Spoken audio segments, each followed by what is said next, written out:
Over the past 27 years, I have been a physical therapy assistant, and I also taught modalities, kinesiology and neurology on a college level, and I ran the resource center. And by running the resource center, it really got me into learning styles and how the brain works. I got really fascinated by how the brain, people started thinking, and then I started really looking into my family and seeing how they think. And so that really has always inspired my writing. I've always journaled, I've always written since my first poem was published when I was in 5th grade, and my mother was a nurse at a hospital and was in their newsletter. So I was famous then, so I thought. But so I've always kept writing in my back pocket. I am big on journaling. I think all people should journal. I think women need to journal. I taught journaling classes a lot. Once again, I think it helps with mindset. And so you'll see a theme here.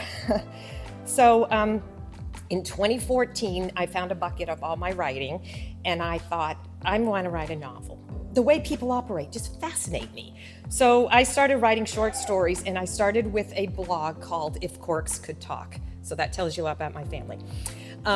So in the blogs, I would do little family vignettes, and because I noticed wine was always on the table, wine and a bottle of, spray and wash always came side by side on the table.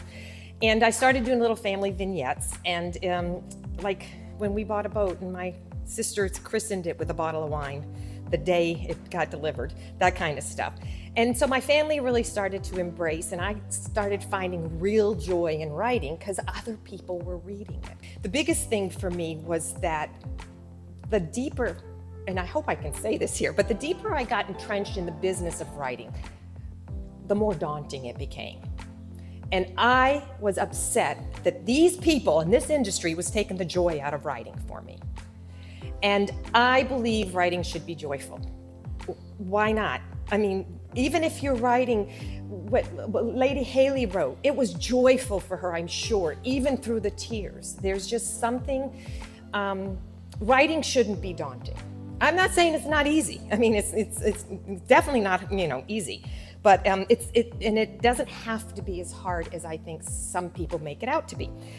So as I was going through conferences and retreats and really wanting to sink my teeth into the industry, like I said before, I started getting deflated.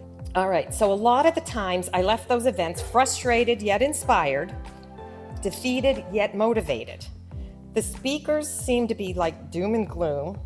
They touted deflating numbers of how many people fail when they try to publish a book, how many people try to write a book and don't finish it, which was my first goal. Like, I was never going to publish. I just wanted to see if I could do it. But of course, once you do it, then you want to go to the next step. And then you say, oh, I'm only doing traditional publishing.